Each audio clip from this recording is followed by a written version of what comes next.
Njohja e Perëndis nga James Inall Packer. Ky libër vjen në audio nga Instituti Biblik i Shqipërisë, i përdorur me leje. Për të dëgjuar libra të tjerë audio, vizitoni faqen tonë ibsh.al dhe Instituti Biblik i Shqipërisë në YouTube dhe Facebook. Njohja e Perëndis, një narracion nga Mariol Dundo.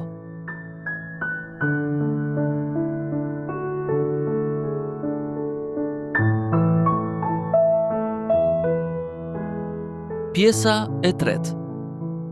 Nëse Perëndia është me ne. Kapitulli 18. Zemra e Ungjillit. Princi Paris e kishte rrëmbyer princeshën Helen nga Greqia dhe e kishte marrë atë në Trojë. Një flotë e madhe ushtarake greke ishte nisur për ta rimarrë princeshën, mirëpo në mes të udhëtimit u përballën me erëra të forta, të cilat nuk u lejuan të përparonin. Gjenerali grek Agamemnoni dërgoi fjalë që t'i sillnin nga shtëpia vajzën e tij. Ai e flijoi atë në një ceremoni për t'i qetësuar zotat të cilët, me sa dukej, ishin zemëruar. Kjo lëvizje dha rezultat. Erërat e favorshme fryn sërish dhe flota mbërriti pa pengesa të tjera në Trojë. Ky episod nga legjenda e luftës së Trojës, e cila daton diku rreth vitit 1000 para Krishtit, portretizon idenë e shlyerjes, mbi të cilën u ngrit paganizmi i çdo epoke e kudo në përbot. Ideja mund të përkufizohet kështu: ekzistojnë zota të ndryshëm dhe asnjëri prej tyre nuk ka një sundim absolut, por secili ka aq fuqi sa për t'ua bërë më të lehtë apo më të vështirë jetën njerëzve. Temperamenti i të gjithë zotave reflekton pasiguri. Atyre u mbetet hatri edhe për gjërat më të vogla, ose bëhen xheloz nga ndjesia se ju po u kushtoni shumë vëmendje perëndive dhe njerëzve të tjerë dhe nuk po u kushtoni atyre vëmendjen e duhur. Ndaj ata e shfryn dufin ndaj jush, duke i manipuluar rrethanat në mënyrë që të vuani. Në këtë rast, rruga e vetme është që t'ua bësh qefin dhe t'i qetësosh duke u ofruar një flijim. Këtu vlen rregulli: sa më i madh flijimi, aq më mirë, sepse zotat joshen nga diçka e madhe. Në këtë pikë, ata janë mizor dhe të pashpirt. Mirëpo, çfarë mund të bësh kur ata janë më të fuqishëm se ti? I zgjuari përkulet përpara të pashmangshmes dhe sigurohet që për të marrë rezultatin e dëshiruar, të ofrojë diçka mjaft mbreslëndse. Në këtë aspekt, flijimi njerëzor është i efektshëm, ndonse është mjaft i kushtueshëm. Prandaj feja pagane shfaqet si një pazarllëk i pashpirt në menaxhimin dhe manipulimin e zotave përmes ryshfetesh dinake. Qetësimi i temperamenteve qiellore të zemëruara në procesin e pajtimit pagan është pjesë e pandashme e jetës, si një nga domosdoshmëritë e shumta e të bezdisshme, pa të cilën nuk mund të përparohet në jetë. Ndërkohë Bibla na udhëzon t'i qëndrojmë larg stilit të jetesës sipas fesë pagane. Ajo qartazi e dënon paganizmin si një shtrëmbërim monstruoz të së vërtetës. Në vend të një tufe zotash, të cilët qartësisht janë formuar sipas shëmbëllimit të njeriut dhe sillen si një turm yjesh hollywoodian, Bibla na paraqet një krijues të vetëm dhe të gjithëpushtetshëm, të vetmin Perëndi të vërtet, nga i cili buron e gjithë mirësia dhe e vërteta, dhe i cili urren çdo ligësi morale. Ai nuk ka temperament të ligë, nuk është kapricioz, nuk ka as sqim dhe as keqdashje. Ndaj dhe mund të mendojmë se koncepti i pajtimit nuk ka pse ekziston në besimin biblik. Mirëpo dallojmë pikërisht të kundërtën. Ideja e pajtimit, domethënë e shmangjes së zemërimit të Perëndis përmes një flijimi, e përshkon të gjithë Biblën. Pajtimi në Bibël. Në Dhjatën e Vjetër, ky parim qëndron në themel të ritualeve që përshkruajnë flijimin për mëkatin, flijimin për shkeljet sipas versionit King James Version dhe ditën e shlyerjes. Levetiku nga kapitulli 4 vargu 1 deri në kapitullin 6 vargu 7. Kapitulli 16 dhe vargjet 1 deri në 34.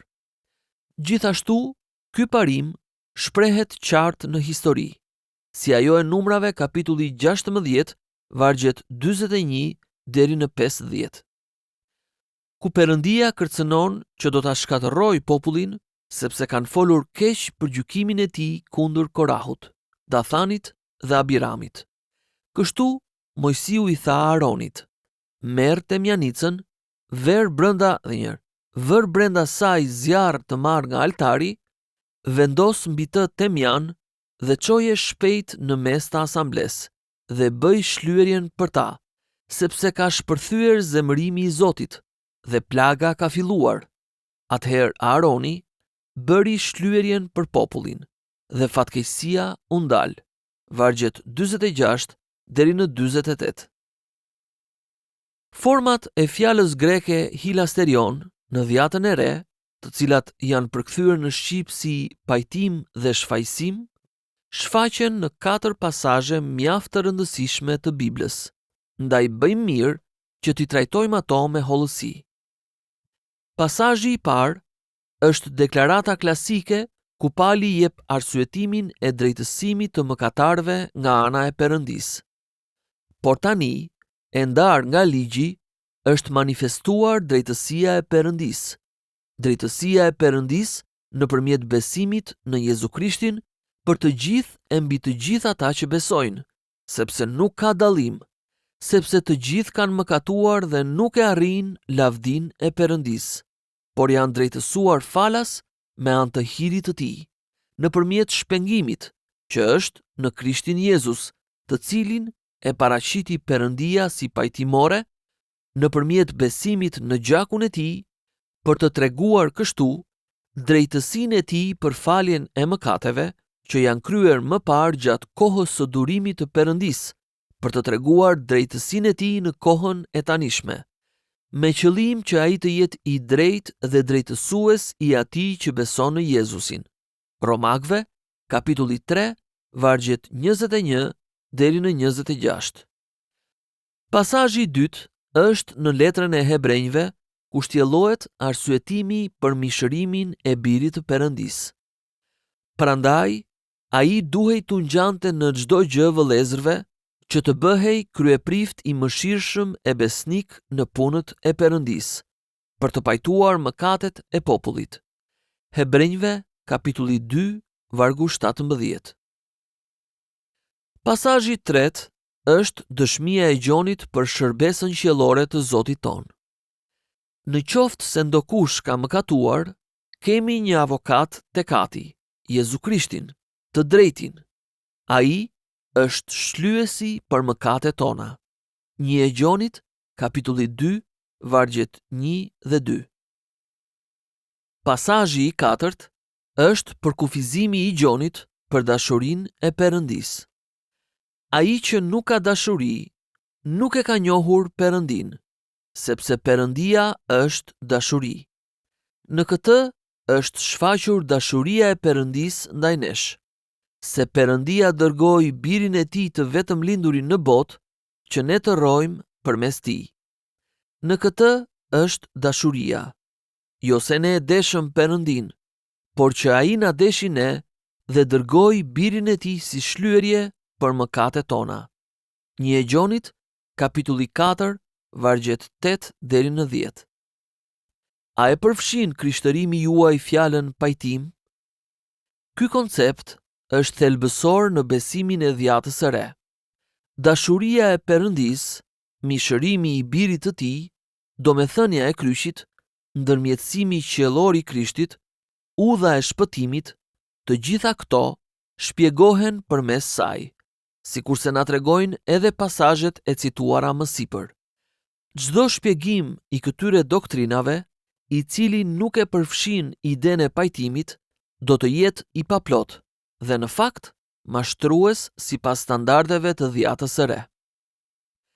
Me këtë deklarat, po shkojmë kundër rrymës së shumicës së mësimeve bashkohore dhe po i dënojmë me një goditje të vetme pikpamjet e shumë prej udhëheqësve të shquar të kishës së sotme, por kjo është e pashmangshme. Pali shkroi: por edhe në qoftë se ne ose një ëngjëll i qiellit, jo me një shërbestar, peshkop, mësues kolegji, profesor universiteti ose autor i njohur, t'ju predikonte një ungjill tjetër nga ai që ju kemi predikuar, qofti mallkuar. Disa përkthime në anglisht përdorin i dëbuar ose i dënuar. Galatasve 1, vargu 8. Ungjilli që nuk e ka pajtimin në qendër të tij është tjetër ungjill nga ai që predikoi Pali. Nuk kemi pse t'u shmangemi rrjedhojave të kësaj të vërtete. Jo thjesht fajheqje. Megjithatë, nëse shihni përkthimet në anglisht të versionit standard të rishikuar RSV ose Bibla në anglishtën e re NEB të 4 pasazheve të cituara më sipër, do të zbuloni që fjala pajtim nuk shfaqet në to. Në të dyja pasazhet nga 1 e Gjonit, NEB përdor zgjidhja për ndotjen nga mëkatet tona. Në vende të tjera, këto versione e zëvendësojnë mendimin e pajtimit me atë të fajheqjes. Në përkthimet shqip me shlyerje. Ku qëndron ndryshimi midis tyre? Dallimi është që fajheqja ka vetëm gjysmën e kuptimit që ka pajtimi. Fajheqja është një veprim që ka për objekt mëkatin. Ajo nënkupton mbulimin, heqjen ose pastrimin e mëkatit. Kështu që ky nuk është më një pengesë për një marrëdhënie miqësore mes njeriut dhe Perëndisë. Megjithatë, pajtimi biblik e përfshin të gjithë kuptimin e fajheqjes, si dhe qetësimin e zemëratës së Perëndisë si rezultat i saj. Sidoqoftë, ky ka qenë qëndrimi i studiuesve të krishterë që nga koha e Reformacionit, kur gjërat nisën të studioheshin me imtësi, dhe kështu vazhdohet të arsyetohet bindshëm edhe sot. Shihni për shembull Leon Morris, The Apostolic Preaching of the Cross, faqet 125 deri në 185. Mirë po, gjatë shekullit të fundit, ka pasur disa studiues, ku më i njohur i ka qenë C.H. Dodd, të cilët kanë ringjallur pikpamjen unitariane të Sosiniusit të shekullit të 16, e cila u mbështet nga fundi i shekullit të 20 nga Albert Ritschl, themeluesi i liberalizimit gjerman. Kjo pikpamje shpall që mëkati njerëzor nuk nxit asnjë zemërim tek Perëndia dhe përpasoj pajtimi nuk është as i nevojshëm as i mundshëm. Dodd është munduar të vërtetojë që fjalët e formuara me rrënjën pajtim në dhjatën e re nuk mbartin domethënien e qetësimit të zemërimit të Perëndisë, por vetëm atë të heqjes së mëkatit. Si rrjedhim, fajheqja është një përkthim më i mirë dhe në këtë pikë versionet RSV dhe NEB reflektojnë të njëjtën ide. A e argumenton ai mëtej qëndrimin e tij? Nuk mund të hyjmë këtu në detaje teknike që i përkasin një debati akademik. Mirëpo, ne do të japim verdiktin ton për aq sa mund të vlej. Me sa duket, Dodd argumenton që ky grup fjalësh nuk ka pse të nënkuptojë më shumë se sa fajheqje, nëse konteksti nuk e kërkon një kuptim më të gjerë. Por ai nuk argumenton që ky grup fjalësh nuk nënkupton pajtim në ato kontekste ku kjo domethënie është e nevojshme. Mirë po, kjo është pika e rëndësishme. Në letrën drejtuar Romakëve, nëse marrim pasazhin më të qartë dhe më të drejtë për drejtë nga pasazhet e mësipërme, konteksti e ka të nevojshme kuptimin e pajtimit në vargun kapitulli 3, vargu 25. Arsyeja është se tek Romakëve kapitulli 1, vargu 18, Pali hedh themelin për shpalljen e tij të ungjillit, duke pohuar se zemërimi i Perëndis zbulohet nga qielli mbi çdo pabesi e padrejtësi të njerëzve.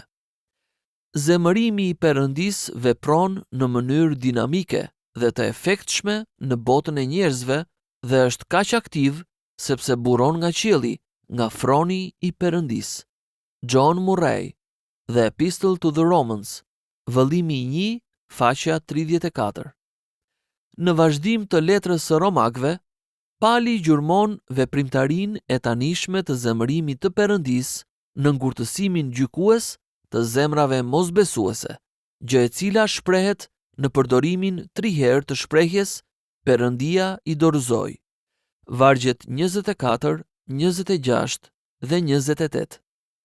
Më pas, te Romakëve kapitulli 2, vargjet 1 deri në 16, Pali na ballafaqon me garancinë për ditën e zemërimit dhe të zbulesës së gjyqit të drejtë të Perëndis, që do ta shpaguaj secilin sipas veprave të tij, por atyre që nuk i binden së vërtetës, por i binden padrejtësisë, indinjat dhe zemërim.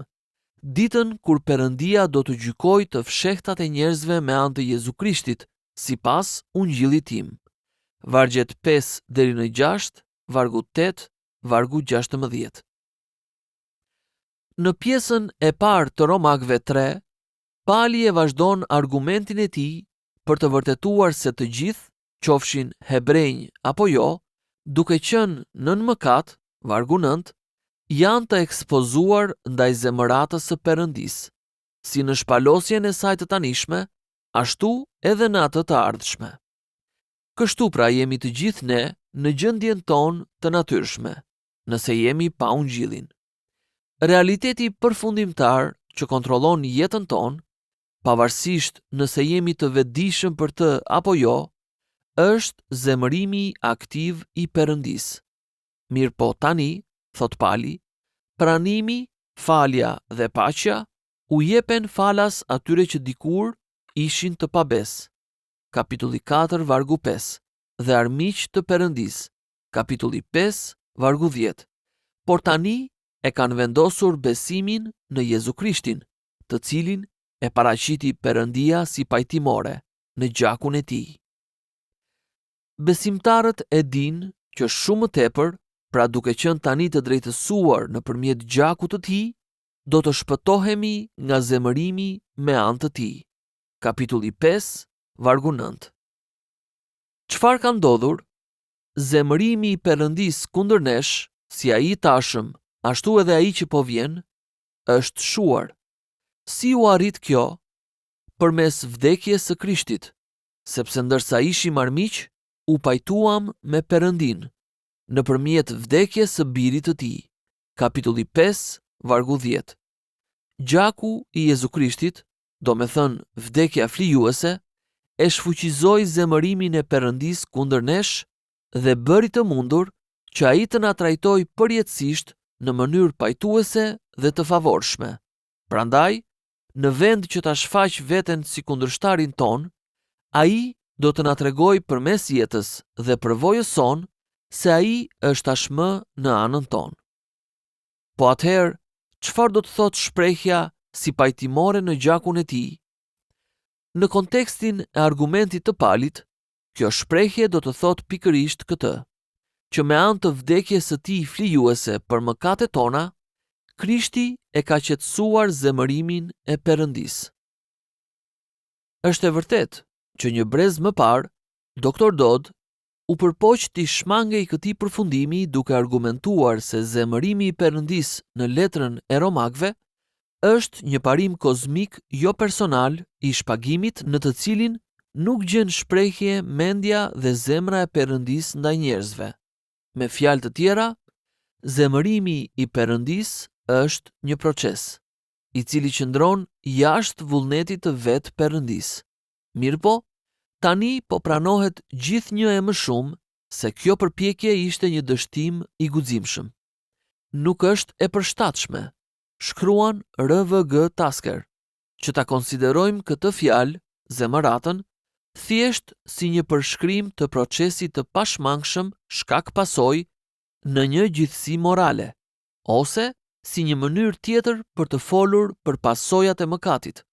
Përkundrazi, ajo është një cilësi personale, pa të cilën Perëndia rresht së qeni plotësisht i drejtë dhe dashuria e tij do të degeneronte në sentimentalizëm.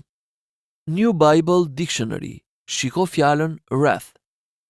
Zemërata e Perëndisë është po aq personale, po aq e fuqishme sa edhe dashuria e tij, dhe ashtu sikurse derdhja e gjakut të Zotit Jezu Krisht ishte manifestimi i drejtë për drejtë i dashurisë së Atit ndaj nesh, po kështu ishte edhe shmangja e zemërimit të Atit kundër nesh. Zemërimi i Perëndisë. I çfarë lloji është zemërimi i Perëndisë që u pajtua në Kalvar?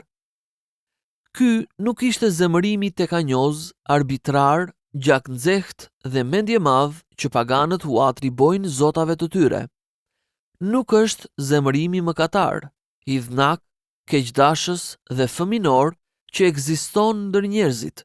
Zemërimi i Perëndisë është në funksion të shenjtërisë së shprehur në kërkesat e ligjit të tij moral. Jini të shenjtë, sepse unë jam i shenjtë. 1 Pjetrit, kapitulli 1, vargu 16.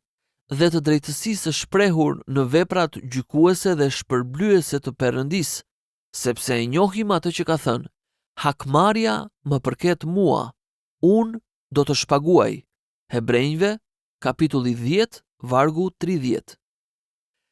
Zemërata e Perëndisë është neveria e shenjtë e qenies së Perëndisë kundër asaj që bie ndesh me shenjtërinë e tij, e cila shprehet në një shpalosje aktive të mospëlqimit hyjnor. John Murray, Epistle to the Romans. Ky është zemërimi i drejtë, reagimi i drejtë i përsosmërisë morale brenda krijuesit kundër shthurjes morale të krijesës. Manifestimi i zemëratës së Perëndisë në ndëshkimin e mëkatit nuk është as pak i dyshimt moralisht. Përkundrazi, do të ishte i tillë nëse ai nuk do ta shfaqte zemëratën e tij në këtë mënyrë. Perëndia nuk do të ishte i drejtë. Do me thënë, ai nuk do të vepronte në një mënyrë që është e drejtë. Ai nuk do të bënte atë që është me vend për një gjykatës, nëse nuk do të ndëshkonte çdo mëkat dhe shkelje me dënimin që meriton. Do të shohim më poshtë që vetë apostulli Paul argumenton në të njëjtën mënyrë. Përshkrimi i pajtimit. Vini re tani 3 fakte rreth pajtimit, siç i përshkruan Pali. I pari, pajtimi është vepra e vetë Perëndisë. Në paganizëm, është njeriu që merr nismën për t'u pajtuar me zotat e tij, duke e shndërruar fen në një formë pazari, për të mos thënë një proces korrupsioni përmes dhënies së ryshfetit. Përkundrazi, në krishtërim është Perëndia i cili e shuan zemërimin e tij duke vepruar vetë. Pali thotë se ai e paraqiti Jezu Krishtin që të ishte një pajtimore, ndërsa Gjoni thotë se ai e dërgoi birin e tij si shlyerje, pajtim, për mëkatet tona. Nuk ishte njeriu me të cilin Perëndia ishte armiqësuar, ai që mori nismën për ta bërë Perëndin miqësor. Nuk ishte as Jezu Krishti, biri i përjetshëm, ai që e mori nismën për ta shndërruar në dashuri zemëratën e Atit ndaj nesh. Ideja që një bir i dashur i ndryshon mendjen një Ati të rrept duke ofruar veten në vend të mëkatarit nuk bën pjesë në mesazhin e Ungjillit. Nuk është një ide e krishterë. Në fakt, është një ide kundër krishtërimit, sepse e mohon unitetin e vullnetit të Atit dhe Birit dhe në realitet bie sërish në politeizëm, pasi na kërkon që të besojmë në 2 perëndi të ndryshëm. Mirëpo Bibla e përjashton një ide të tillë në mënyrë absolute, duke këmbgulur se vetë Perëndia e mori iniciativën për ta shuar zemëratën e tij ndaj atyre të cilët, pavarësisht padenjësisë së tyre, ai i deshi dhe i zgjodhi që t'i shpëtonte. Doktrina e pajtimit është pikërisht kjo. Perëndia i deshi aq shumë objektet e zemëratës së tij sa dha birin e tij, me qëllim që ai të bënte të mundur largimin e zemëratës së Perëndisë me anë të gjakut të tij. Prandaj Krishti duhej të merrte mbi vete zemëratën, në mënyrë që të dashurit të mos ishin më objekte të saj dhe që dashuria të arrinte synimin e saj në kthimin e bijve të zemërimit në fëmijë kënaqësidhënës për Perëndin. John Murray dhe Atonement, faqja 15. Pali dhe Gjoni e shpallin qartazi dhe prerazi këtë. Pali thot se Perëndia e zbulon drejtësinë e tij jo vetëm në shpagim dhe gjykim sipas ligjit të tij, por gjithashtu edhe ndar nga ligji, duke i veshur me drejtësi ata që e vendosin besimin e tyre në Jezu Krishtin. Ata të gjithë kanë mëkatuar, megjithatë, ata të gjithë janë drejtësuar, janë shfaqsuar, janë pranuar, janë rimëkëmbur, janë vënë në pozitë të drejtë me Perëndin, falas dhe pas një detyrim. Romakëve, kapitulli 3, vargjet 21 deri në 24. Si ndodh kjo? Me anë të hirit, do me thënë mëshirës si e kundërta e meritës, dashurisë për antipatikët, për të mos thënë për të pështirosurit, përmes cilit mjet vepron hiri, nëpërmjet shpengimit, do me thënë çlirimit përmes një shpërblimi, që është në Krishtin Jezus. Si ka mundësi që Krishti Jezus është burimi, mjeti dhe thelbi i shpengimit të atyre që e vendosin besimin në të, sepse Perëndia e paraqiti atë si pajtimore, thot Pali. Realiteti dhe disponueshmëria e shpengimit e kanë burimin te kjo nismë hyjnore. Gjoni thot se dashuria për njëri tjetrin është ngjashmëria familjare midis fëmijëve të Perëndisë. Dukshëm, ai që nuk i do të krishterët nuk është pjesë e familjes, sepse Perëndia është dashuri. Dhe ai u jep një natyrë dashurie të gjithë atyre që njohin atë. 1 Gjonit, kapitulli 4, vargjet 7 dhe 8. Mirë po shprehja Perëndia është dashuri është një formulë mjegullt.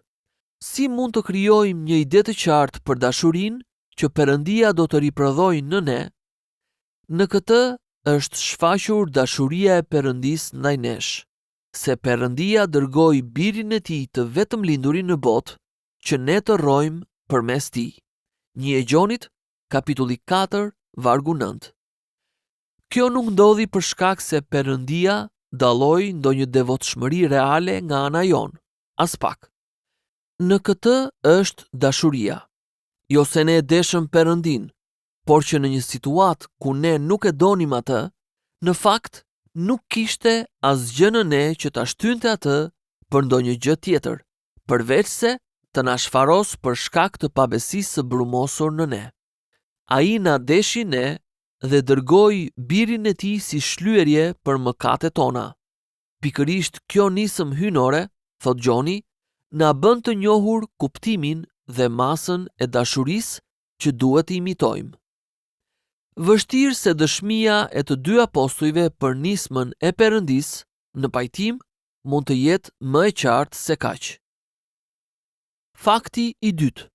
Pajtimi u krye prej vdekjes së Jezu Krishtit. Fjala gjak, sikurse e vum në pah edhe më herët, tregon për vrasjen e dhunshme që pësonin kafshët e flijimeve në beslidhjen e vjetër. Vetë Perëndia i themeloi këto flijime përmes urdhërimit të tij, dhe Levitiku kapitulli 17 vargu 11 na tregon arsyen sepse jeta e mishit është në gjak. Prandaj ju kam urdhëruar ta vini mbi altar për të bërë shlyerjen për jetën tuaj, sepse është gjaku që bën shlyerjen.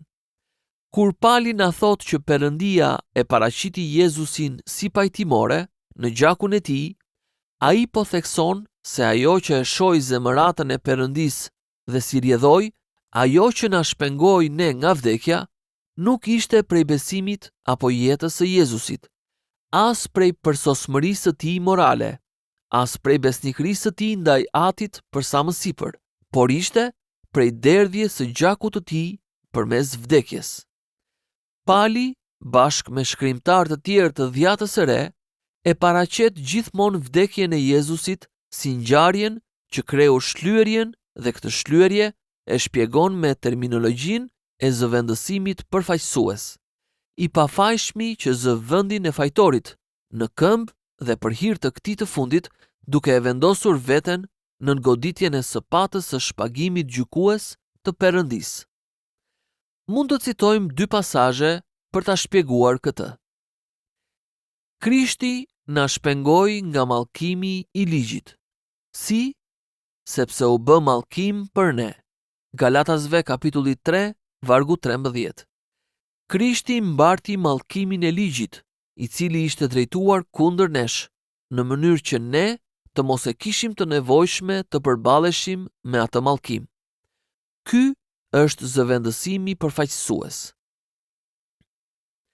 1. Vdiq për të gjithë. Dhe përmes vdekjes së Jezusit, Perëndia po e pajtonte botën me veten e tij. Çfarë përfshin ky pajtim? Pa u allogaritur atyre fajet e tyre, por duke bërë që në Krishtin ata të bëhen drejtësia e Perëndisë, domethënë duke i pranuar si të drejtë përpara tij. Si u arrit kjo mos llogaritje e fajeve? Duke i kaluar shkeljet tona në llogari të dikujt tjetër, i cili mori mbi vete detyrimin e tyre, sepse atë që nuk e njihte mëkat, e bëri mëkat për ne. Është e qartë pra, se kur thuhet një ka vdekur për të gjithë, kemi të bëjmë me një flijim për mëkatarët, duke marrë përsipër dënimin me vdekje në vend të tyre. 2 Korintasve, kapitulli 5, vargu 14, kapitulli 18, vargu 21. Ky është zëvendësimi përfaqësues. Perëndia u mësoi zëvendësimin përfaqësues si mënyra dhe mjeti i shlyerjes përmes tipologjisë së sistemit të flijimeve që ai u dha në Dhjatën e Vjetër. Atje, kafsha e patëmet që duhej të flijohej për mëkatin, më së pari paraqitej në mënyrë simbolike si përfaqësuese përmes vendosjes së duarve të mëkatarit mbi kokën e saj. Kështu kafsha identifikohej me mëkatarin dhe ai me kafshën. Levitiku, kapitulli 4, vargu 4, vargu 24, vargu 29, vargu 33. Pastaj, ajo therej si zëvendësuese për ofruesin, gjaku spërkatej përpara Zotit dhe vendosej mbi njërin apo mbi të 2 altarët në shenjtërore. Levitiku, kapitulli 4, vargjet 6 dhe 7, vargjet 17 dhe 18, vargu 25 dhe vargu 30. Si shenjë që shlyerja ishte kryer, duke e shmangur kështu zemërimin dhe duke ripërtërir bashkësinë me Perëndin. Në ditën e përvitshme të shlyerjes së mëkateve, përdoreshin 2 cjep. Njëri vritej si flijim për mëkatin, sipas ritualit të zakonshëm, kurse tjetri, pasi prifti kishte vendosur duart mbi kokën e tij dhe i kishte vendosur mëkatet e Izraelit mbi kokën e kafshës duke i rrëfyer ato, dërgohej larg në shkretëtir që të mbart mbi vete në tokë të vetmuar të gjitha padrejtësitë e tyre. Levitiku, kapitulli 16, vargjet 21 dhe 22. Ky ritual i dyfisht i jepte një mësim të vetëm. Përmes flijimit të zëvendësimit përfaqësues, shmangej zemërata e Perëndisë dhe mëkatet hiqeshin sysh, për të mos u bërë më shqetësim për marrëdhënien tonë me Perëndin. Cjapi i dytë, cjapi fajshlyes, ilustron si tipologji atë që u arrit nga vrasja e cjapit të parë.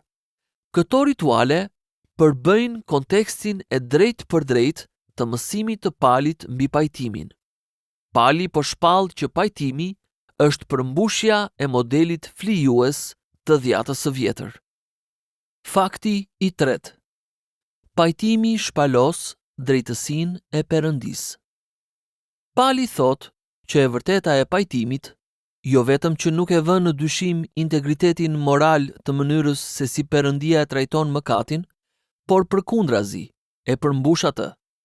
Në fakt, qëllimi kryesor i pajtimit ishte të përmbush integritetin moral të Perëndisë. Perëndia e paraqiti birin e tij si pajtimore për zemëratën e tij, për të manifestuar drejtësinë e tij, që ai të jetë i drejtë dhe drejtësuesi i atij që beson në Jezusin. Romakëve, kapitulli 3, vargjet 25 dhe 26. Folja manifestoi nënkupton një paraqitje publike. Pali po thekson idenë se shfaqja publike e pajtimit në kryq ishte një manifestim publik, jo vetëm i mëshirës drejtësuese të Perëndisë, por edhe i karakterit të tij të drejtë dhe vënies së drejtësisë nga ana e tij. Të dyja këto si themele të mëshirës së tij drejtësuese.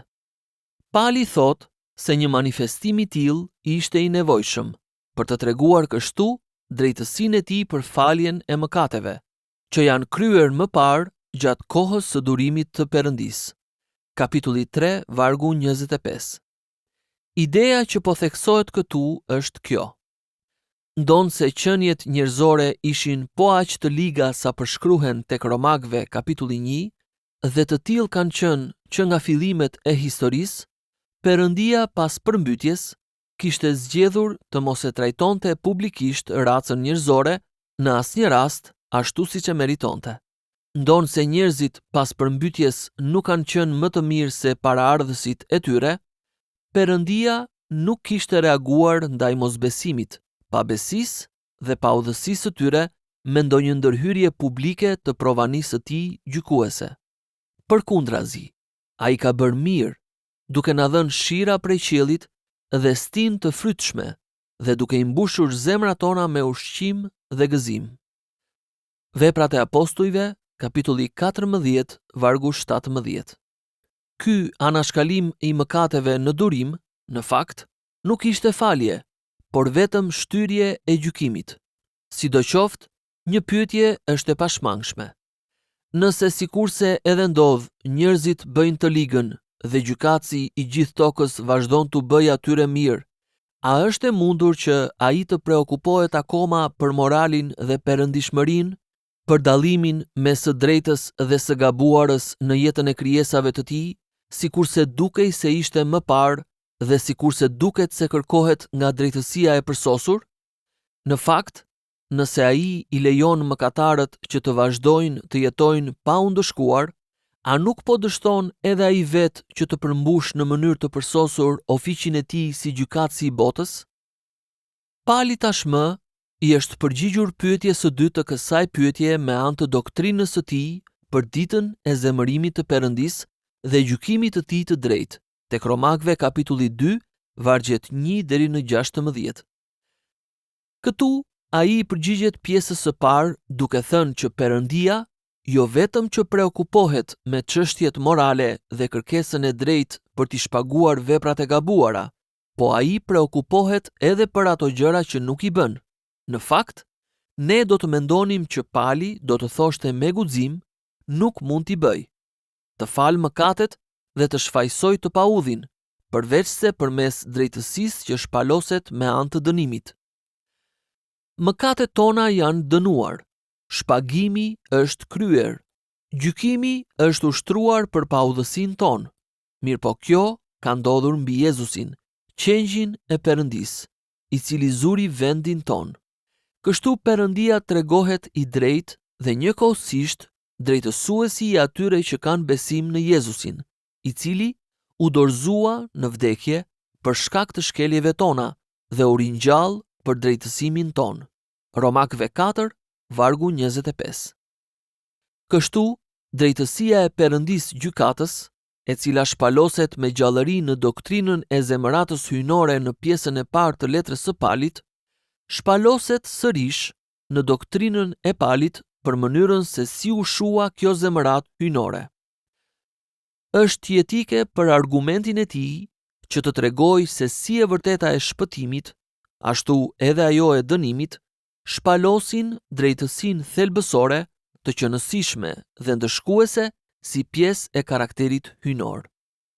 Në secilin rast, si në shpëtimin e atyre që shpëtohen, ashtu edhe në dënimin e atyre që humbasin, shpagimi ndodh dhe ndëshkimi ekzekutohet. Perëndia mbetet i drejtë dhe drejtësia vihet në vend.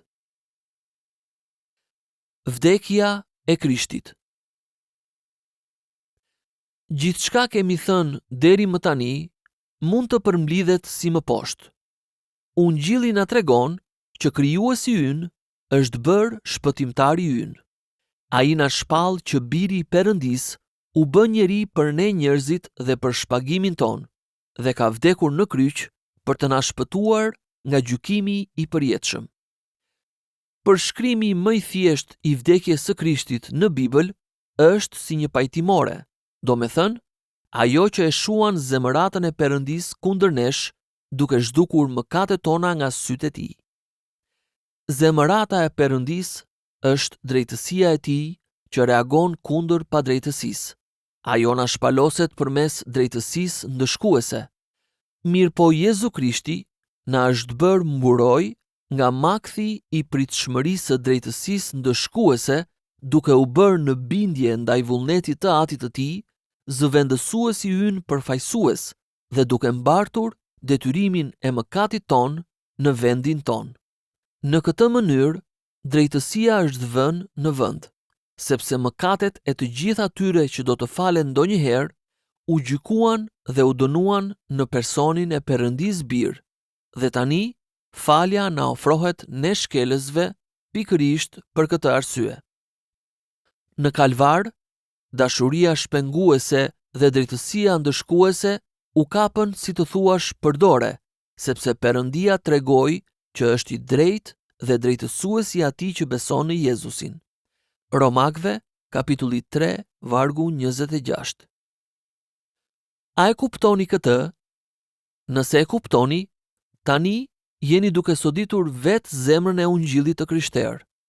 Asnjë version nuk shkon më thellë se sa mesazhi që deklaron se problemi rrënjësor i njeriut përpara Perëndis është mëkati i tij, i cili ngjall zemrat, dhe oferta thelbësore e Perëndis për njeriun është pajtimi, i cili sjell paqe në vend të zemëratës.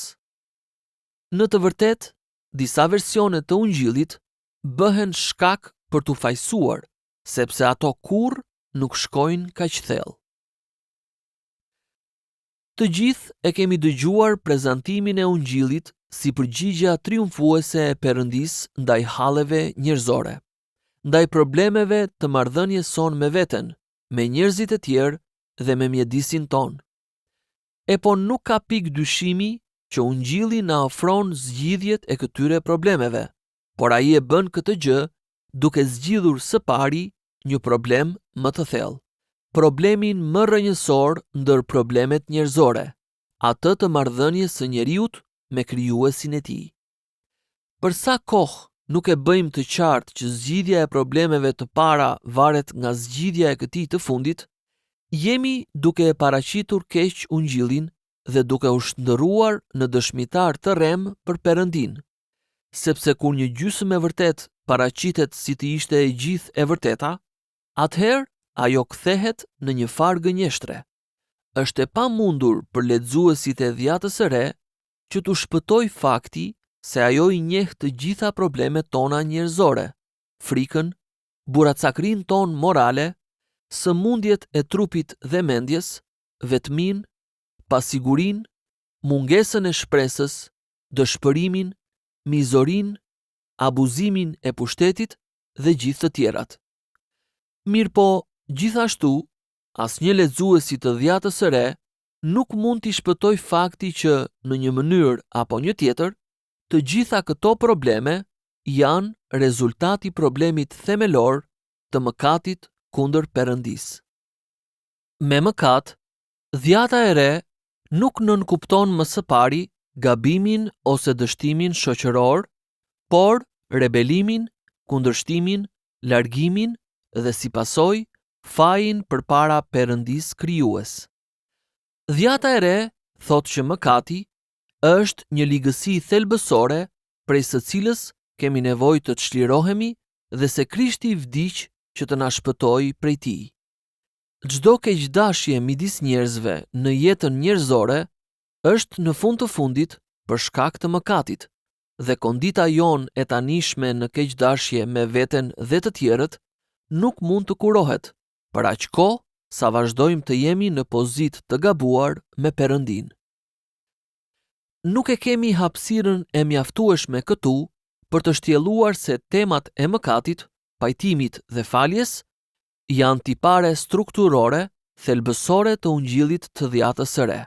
Mirpo, nëse lexuesit tanë do të thelloheshin mbi Romakëve 1 deri në 5, Galatasve 3, Efesianëve 1 dhe 2, Hebrejve 8 deri në 10, 1 e Gjonit 1 deri në 3 dhe për predikimet në librin e veprave të apostujve, ne mendojmë se ata nuk do të kishin pikë dyshimi në lidhje me këtë pikë. Nëse dikush ngre një dyshim bazuar në faktin që fjala e përkthyer si pajtim apo shlyerje shfaqet vetëm 4 herë në dhjatën e re, ne duhet të përgjigjemi që mendimi i pajtimit shfaqet vazhdimisht aty. Ndonjëherë, vdekja e Krishtit paraqitet si pajtim ose vendosje e paqes pas urrëties dhe luftës. Romakëve, kapitulli 5, vargjet 10 dhe 11, 2 Korintasve, kapitulli 5, vargjet 18 deri në 20, Kolosianëve, kapitulli 1, vargjet 20 deri në 22, ndonjëherë përshkruhet si shpengim ose si shpëtim nga rreziku dhe robëria përmes pagimit të një çmimi. Romakëve, kapitulli 3, vargu 24, Galatasve, kapitulli 3, vargu 13, kapitulli 4, vargu 5, 1 e Pjetrit, kapitulli 1, vargu 18, Zbulesa, kapitulli 5, vargu 9. Ndonjëherë portretizohet si një flijim. Efesianëve, kapitulli 5, vargu 2, Hebrejve nga kapitulli 9, vargu 1, deri te kapitulli 10, vargu 18, si një akt i dhënies së vetes. Galatasve, kapitulli 1, vargu 4, kapitulli 2, vargu 20, 1 Timoteut, kapitulli 2, vargu 6, mbartje së mëkatit, Gjoni, kapitulli 1, vargu 29, Hebrejve, kapitulli 9, vargu 28, 1 Pjetrit, kapitulli 2, vargu 24. Dhe si derdhje gjaku, Marku, kapitulli 14, vargu 24, Hebrejve, kapitulli 9, vargu 14, Zbulesa, kapitulli 1, vargu 5. Të gjitha këto mendime kanë të bëjnë me hedhjen tutje të mëkatit dhe me ripërtëritjen e bashkësisë së pastër mes njeriut dhe Perëndisë, sikurse tregohet edhe nga një vështrim i shpejt i teksteve që përmendëm, në sfond të cilave është kërcënimi i gjykimit hyjnor, të cilin e shmangu vdekja e Jezusit. Me fjalë të tjera, kur e shohim nga këndvështrime të ndryshme, ka shumë tablo dhe ilustrime për realitetin e pajtimit. Është një gabim i cekët logjik të imagjinosh, sikurse fatkeqësisht bëjnë shumë studiues, që kjo larmi gjuhësore nënkupton domosdoshmërisht edhe larmi mendimi. Na duhet që të theksojmë edhe një pikë tjetër. E vërteta e pajtimit jo vetëm që na drejton për tek zemra e ungjillit të dhjatës së re, por ajo gjithashtu na drejton në një këndvështrim të favorshëm nga ku mund të shohim thelbin e shumë gjërave të tjera. Kur qëndroni në majën e malit Snowdon në Wales, shihni të gjithë krahinën e Snowdonia të shpaloset përpara jush dhe përfitoni një pamje më të gjerë nga sa mund të keni nga ndonjë pikë tjetër e asaj zone. Në mënyrë të ngjashme, kur ju qëndroni në majtë të së vërtetës së pajtimit, keni mundësi ta shihni të gjithë Biblën në perspektivë dhe të peshoni çështje jetike, të cilat nuk mund të rroken në kondita të tjera. Në vazhdim, do të flasim për 5 prej këtyre çështjeve jetike: forca motivuese në jetën e Jezusit, fati i atyre që e refuzojnë Perëndin, dhurata e paqes së Perëndisë, dimensionet e dashurisë së Perëndisë dhe kuptimi i lavdisë së Perëndisë. Që këto çështje janë jetësore për krishtërimin, kjo është e padiskutueshme. Por ne mendojmë se nuk mund të mohohet as fakti që ato mund të kuptohen vetëm në dritën e së vërtetës së pajtimit. Forca motivuese në jetën e Jezusit. Prandaj së pari, mendoni për forcën motivuese në jetën e Jezusit. Nëse uleni për një orë dhe lexoni të gjithë Ungjillin sipas Markut, ju nxisim pikërisht tani që ta bëni këtë ushtrim frytdhënës. Do të krijoni një përshtypje për Jezusin, e cila përfshin të paktën 4 tipare.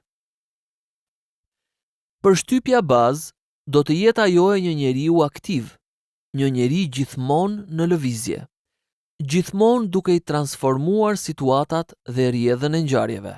Bën mrekulli, thërret dhe trajnon dishepujt, demaskon gabimin që ofrohet si e vërtet dhe fetarin që shtiret si perëndishmëri dhe në fund, shkon me vetdije të plot drejt tradhëtisë, dënimit dhe kryqëzimit. Një rrjedhë e çuditshme dhe jo normale ngjarjesh që çuditërisht na lë përshtypjen se ai vet e kishte në dorë rendin e tyre. Përshtypja tjetër do të ishte e një njeriu të vetëdijshëm që ai është një person hyjnor, biri i Perëndisë, në përmbushje të një roli mesianik, biri i njeriut. Marku na e bën të qartë që sa më tepër u zbulonte veten dishepujve të tij, aq edhe më e mahnitshme ishte enigma që shihnim tek ai. Sa më shumë që i afroheshin atij, aq më pak e kuptonin. Kjo tingëllon si paradoksale edhe njerë. Kjo tingëllon si paradoksale, mirë po ishte plotësisht e vërtet, sepse sa më shumë thelloheshin në njohjen e tij, aq më shumë i afroheshin vetdijes që ai kishte si Perëndi dhe shpëtimtar, dhe ata nuk mund ta kuptonin as pak këtë. Mirë po vetdia unike e Jezusit për këtë natyrë të dyfisht, e cila u konfirmua prej qielli nga zëri i atit të tij në momentin e pagëzimit të tij dhe të shndrimit të tij në mal, kapitulli 1 vargu 11, kapitulli 9 vargu 7, ju shfaq atyre vazhdimisht. Nga njëra anë, mjafton të mendojmë për spontanitetin e mahnitshëm me të cilin ai mori autoritet absolut në gjithçka që tha dhe bëri. Shih Marku kapitulli 1 vargu 22, vargu 27, kapitulli 11, vargjet 27 deri në 33. Dhe nga ana tjetër, shohim përgjigjen e tij ndaj pyetjes së dyfisht të kryepriftit në gjyqin e tij. A je ti Krishti, Mesia, mbreti shpëtimtar i Perëndisë, biri i të bekuarit, një person i mbinatyrshëm dhe hyjnor, së cilës Jezusi ju përgjigj: Unë jam. Kapitulli 14, vargjet 61 dhe 62. Më tutje, do të krijoni përshtypjen për një njeri, misioni mesianik i të cilit fokusohej në faktin që do ta vrisnin, i vetëdijshëm dhe me mendje të prerë, i cili po përgatitej për një vdekje të tillë shumë kohë përpara se ideja e Mesias të përvuajtur t'i shkonte ndokujt në mendje. Të paktën 4 herë, pasi Pietri e kishte shpallur atë si Krishtin në Cezare të Filipit, Jezusi parashikoi se ai do të vritej dhe do të ringjallej, edhe pse dishepujt e tij nuk ishin në gjendje që ta kuptonin atë që ai u tha. Kapitulli 8, vargu 31, krahaso me vargun 34 dhe 35. Kapitulli 9, vargu 9, kapitulli 9, vargu 31, kapitulli 10, vargjet 33 dhe 34. Në raste të tjera, ai e tha me plot siguri që do ta vrisnin. Kapitulli 12, vargu 8, kapitulli 14, vargu 18 dhe vargu 24. Si të parashikuar në shkrim, kapitulli 14, vargu 21 dhe vargu 49, dhe që do të siguronte për shumë njerëz një marrëdhënie të re dhe të mrekullueshme me Perëndin, sepse edhe Biri i Njeriut erdhi për të dhënë jetën e tij si shpërbles për shpengimin e shumë vetave. Kapitulli 10, vargu 45. Ky është gjaku im, gjaku i beslidhjes së re, që derdhet për shumë veta. Kapitulli 14, vargu 24. Përshtypja juaj e fundit do të jetë për dikë që e përjetoi vdekjen si një sprovë mjaft të frikshme. Në Getsemani, filloi ta zër frika dhe ankthi, dhe u tha atyre: "Shpirti im është thellësisht i trishtuar deri në vdekje." Kapitulli 14, vargu 34. Zelli i lutjes së tij, për të cilën ra përmbys për tokë, në vend që të gjunjëzohej ose të qëndronte në këmbë, ishte treguesi i tmerrit dhe vetmisë së brendshme që ai ndjeu teksa mendonte për atë që do t'i ndodhte. Se sa i fuqishëm ishte tundimi i tij për të thënë amen. Pas shprehjes, largoje prej meje këtë kup, në vend që të vazhdonte me shprehjen, por jo atë që dua unë, por atë që do ti. Kapitulli 14, vargu 36. Nuk do ta dim kurrë. Pastaj në kryq, Jezusi dëshmoi për errësirën kur kishte hyrë shpirti i tij kur klithi për braktisjen e tij. Perëndia im, përse më ke braktisur? Kapitulli 15, vargu 34. Si ta shpjegojmë faktin që Jezusi besonte se vdekja e tij ishte e domosdoshme? Si ta shpjegojmë faktin që motivi gjatë shërbesës së tij publike, sikurse dëshmojnë të katër ungjit, ishte bindja që ai duhej të vdiste? Si ta shpjegojmë faktin që ndryshe nga martirët, si Stefani, të cilët u përballën me vdekjen gjithgëzim, madje kështu bëri edhe Sokrati, filozofi pagan, i cili piu helmin e kukutës dhe vdiq pa u dridhur, Jezusi shërbëtori përsosur i Perëndis, i cili nuk kishte shfaqur kurrë frikë prej njerëzve, nga dhimbja ose nga humbja, në kopshtin e Getsemanit demonstroi në dukje një gjendje paniku dhe tmeri, dhe në kryq shpalli se ishte braktisur nga Perëndia? Luteri komentoi për këtë duke thënë: "Nuk ka pasur kurrë njeri që të jetë trembur vdekjes kaq shumë sa ky njeri." Pse? Çfarë kuptimi kishte kjo? Ata që e shohin vdekjen e Jezusit thjesht si një aksident tragjik, si një vdekje e ngjashme me çdo tjetër që ishte dënuar pa të drejtë, nuk kanë se si t'i shpjegojnë këto fakte. E vetmja zgjedhje që u mbetet sipas parimeve të tyre është që të supozojnë se Jezusi kishte një tipar të druajtur dhe të pashëndetshëm, i cili her pas here e linte në baltë, që së pari ngjallte brenda tij një lloj dëshire për vdekjen dhe më pas e pushtonte atë me panik dhe dëshpërim kur vdekja i afrohej. Mirë po, përderisa Jezusi u ringjall së vdekuri dhe me fuqinë e jetës së tij të ringjallur i mësoi dishepujt e tij që vdekja e tij kishte qenë e domosdoshme, Luka kapitulli 24, vargjet 26 dhe 27. Ky ashtu quajtur shpjegim bëhet sa i pakuptimt, aq edhe për të ardhur keq. Megjithatë, ata që e mohojnë të vërtetën e shlyerjes nuk kanë asgjë tjetër më të mirë për të thënë. Mirë po, nëse faktet në fjalë i lidhim me mësimin apostolik mbi pajtimin, gjithçka bëhet menjëherë e qartë. James Denney thotë: "A nuk mund të themi se këto përjetime frike vdekjeprurëse dhe braktisjeje lidhen ngushtë me faktin që në vdekjen e tij dhe në agoninë e tij në kopësht, përmes së cilës ai e pranoi atë vdekje si kupën që ati i tij i dha të pinte, Jezusi po merrte mbi vete barrën e mëkatit të botës dhe po binte dakord që të numërohej dhe në fakt u numërua bashkë me shkelësit The Death of Christ 1919 Red, faqja 46. Nëse kjo pyetje do t'u ishte bërë Palit ose Gjonit, padyshim që ata do t'i ishin përgjigjur. Për shkak se Jezusi u bë mëkat dhe mbajti gjykimin e Perëndisë mbi mëkatin, ai u friksua në kopësht. Për shkak se po mbante mbi vete këtë gjykim, ai shpalli që Perëndia e kishte braktisur në kryq.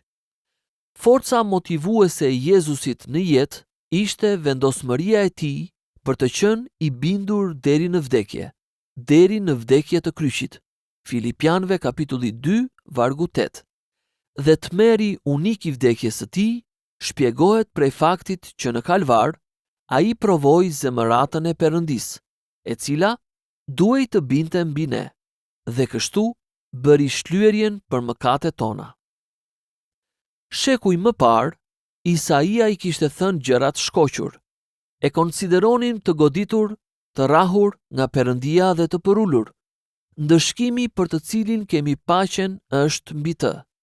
Zoti bëri që të bjerë mbi të pa udhësia e në të gjithëve. Ishte goditur për shkak të shkeljeve të popullit tim. I pëlqeu Zotit ta rihte dhe ta bënte të vuante, duke ofruar jetën e tij si flijim për mëkatin. Isaia, kapitulli 53, vargjet 4 deri në 10. O Krisht, çfarë bare? Riti kokulur. Është bara jona ajo që mban. Në vendin e mëkatarit qëndrove, dhe çdo të ligë për mua e durove. Viktimu bëre dhe gjakun e derdhe. Tash barën nuk ndjej në shpirtin tim, se shumë i shenjti fytyrën fshehu. Nga ti e fshehu, o Krishti im. Se shpirti yt u mbështoll krejt, nga errësira që meritoja unë. Por tash fytyra jote vezullon, me dritën e hirit më ndriçon. U zgjatëm me këtë pikë për shkak të rëndësisë që ajo ka për të kuptuar faktet thelbësore të krishtera. Mund të shpenzojmë më pak kohë në pjesët e tjera. Ç'mund të themi për ata që refuzojnë Perëndin? Së dyti, mendoni për fatin e atyre që refuzojnë Perëndin. Universalistët supozojnë se klasa e njerëzve që përmenden në këtë titull do të mbetet në fund pa asnjë antar. Mirë po Bibla e thot ndryshe. Vendimet që merren në këtë jetë do të kenë pasoja të përjetshme. Mos u gënjeni, siç do të ndodh nëse u avini veshin universalistëve. Perëndia nuk vihet në lojë, sepse ç'të mbjell njeriu, atë edhe do të korrë. Galatasve kapitulli 6, vargu 7. Ata që refuzojnë Perëndin në këtë jetë, do të refuzohen përgjithmonë prej Perëndisë. Universalizmi është doktrina që ndër të tjera thot: Juda do të shpëtohet, por Jezusi nuk mendonte se ai do të shpëtohej. Po, biri i njeriut po shkon ashtu siç është shkruar për të, por mjera i njeri me anë të cilit tradhtohet biri i njeriut. Do të ishte më mirë për atë njeri të mos kishte lindur kurrë. Marku, kapitulli 14, vargu 21. Si mund t'i kishte thënë Jezusi këto fjalët e fundit, nëse priste që Juda të shpëtohej në fund fare? Prandaj, disa përballen me një përjetësi refuzimi. Si mund ta kuptojmë se çfarë do t'i bëjnë vetes këta njerëz? Sigurisht që nuk mundemi ta formulojmë asnjë koncept të saktë për ferrin, ashtu sikurse nuk mundemi për qiellin, dhe padyshim që kështu është më mirë për ne. Por ndoshta ideja më e qartë që mund të krijojmë është ajo çfarë mund të mësojmë nga meditimi mbi kryqin. Në kryq, Perëndia i gjykoi mëkatet tona në personin e Birit të Tij, dhe aty Jezusi i duroi pasojat ndëshkuese të gabimeve tona. Prandaj, vështroni kryqin dhe do të dalloni se çfarë forme do të marrë së fundmi reagimi gjykues i Perëndis ndaj mëkatit njerëzor. E çfarë forme është kjo? E thënë shkurt, tërheqja e së mirës dhe privimi prej saj. Në kryq, Jezusi humbi çdo të mirë që ai kishte më parë, çdo ndjesi të pranisë dhe të dashurisë së Atit të Tij, çdo ndjesi mirëqënieje fizike, mendore dhe frymërore, çdo kënaqësi me Perëndin dhe me gjithë gjërat e krijuara, çdo lehtësi e rehati e miqësisë ju hoqen atij, dhe në vend të tyre nuk ishte veç se vetmi, dhimbje, një ndjesi vrasëse e mizorisë dhe pandjeshmërisë njerëzore, si dhe tmerri i një errësire të madhe frymërore. Dhimbja fizike, ndonse ishte e madhe, pasi kryqëzimi mbetet forma më mizore e ekzekutimit që bota ka njohur ndonjëherë, ishte vetëm një pjesë e vogël e ngjarjes. Vuajtjet më të mëdha të Jezusit ishin mendore dhe frymërore, dhe ajo që ai përjetoi në më pak se 400 minuta ishte një përjetësi agonie. E tillë sa çdo minutë e saj ishte një përjetësi më vete, siç e din mirë edhe ata që përjetojnë vuajtje mendore. Kështu edhe ata të cilët e refuzojnë Perëndin përballen me perspektivën e humbjes së çdo të mire, dhe mënyra më e mirë për të formuar një ide mbi vdekjen e përjetshme është që të meditojnë vazhdimisht për këtë mendim. Ne nuk arrijmë të dallojmë kurrë se sa të mira gëzojmë përmes hirit të përgjithshëm të Perëndis në jetën tonë të përditshme, derisa ato na hiqen. Kurrë nuk e vlerësojmë siç duhet shëndetin, rrethanat e qëndrueshme, miqësinë dhe respektin e të tjerëve, derisa i humbasim ato.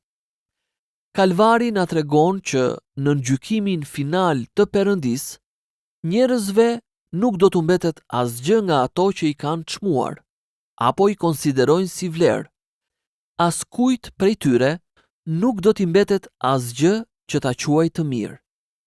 Ky është një mendim i tmerrshëm, por jini të sigurt se realiteti është akoma edhe më i tmerrshëm. Do të ishte më mirë për atë njeri të mos kishte lindur kurrë.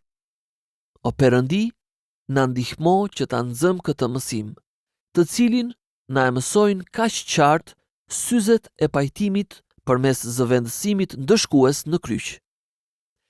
U gjendet secili prej nesh në Krishtin, dhe mëkatet tona qofshin të mbuluara prej gjakut të Tij në atë ditë të fundit. Çfarë është paqja? Së treti, mendoni për dhuratën e paqes së Perëndis. Çfarë na ofron Ungjilli i Perëndis? Nëse themi paqen e Perëndis, askush nuk do të kundërshtojë. Mirë po lind pyetja, a do ta kuptojnë të gjithë? Përdorimi i fjalëve të duhura nuk garanton mendimet e duhura. Shpesh, paqja e Perëndis perceptohet si të ishte thjesht një qetësi e brendshme, plot lumturi dhe pa shqetësime. Ky perceptim buron nga njohuria që Perëndia do të na mbrojë nga goditjet më të forta të jetës. Mirë po ky është një prezantim i keq, sepse nga njëra anë, Perëndia nuk i llaston kështu fëmijët e Tij, dhe kushdo që mendon se ai vepron kështu, do të tronditet vërtet. Nga ana tjetër, ky koncept nuk na shfaq as pak atë që është thelbi dhe esenca e paqes reale të Perëndis.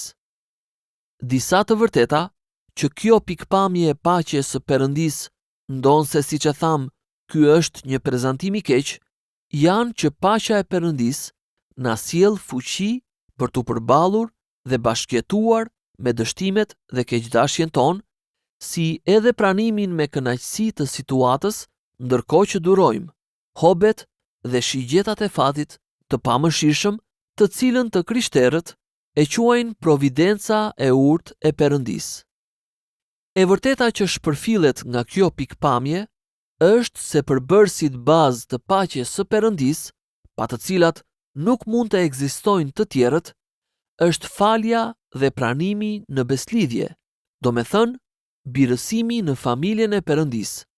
Mirë po, sa herë nuk prezantohet ky transformim i marrëdhënies me Perëndin, nga armiqësia në miqësi, nga zemërimi në plotësinë e dashurisë, nga dënimi në drejtësim, nuk prezantohet as ungjilli i paqes. Paqja e Perëndisë, së pari dhe më së shumti, është paqe me Perëndin. Është ajo situatë rrethanash ku Perëndia, në vend që të jetë kundër nesh, është për ne. Çdo pikpamje për paqen e Perëndisë, e cila nuk fillon këtu, nuk prodhon gjë tjetër veç se mashtrim. Një prej ironive mjerane të kohëve të sotme është që ndonse teologët radikal dhe liberal besojnë se po e përshtasin ungjillin për kohën tonë, në të shumtën e kohës i kanë mohuar doktrinat e zemëratës, të fajit, të dënimit dhe të armiqësisë me Perëndin. Prandaj për ta është e pamundur që ta prezantojnë ungjillin ndonjëherë, sepse tani nuk kanë mundësi të shpallin problemin që ungjilli i paqes duhet të zgjidhë. Prandaj paqja e Perëndisë, më së pari dhe në thelb, është një marrëdhënie e re faljeje dhe pranimi, dhe burimi prej të cilit ajo rrjedh është pajtimi. Kur Jezusi erdhi te dishepujt e tij në dhomën e sipërme, mbrëmjen e ditës së ringjalljes, ai u tha: "Paqja me ju." Dhe si i tha këto, u tregoi atyre duart dhe brinjën e tij. Gjoni, kapitulli 20, vargjet 19 dhe 20. Pse e bëri ai këtë? Jo vetëm për të treguar identitetin e tij, por që të kujtonte atyre vdekjen pajtuese në kryq, përmes së cilës ai kishte bërë paqe me Atin e tij për llogaritë të tyre.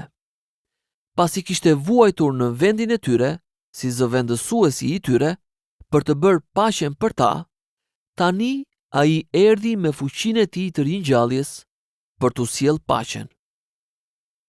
Ja, qengji i Perëndisë që ngre mëkatin e botës.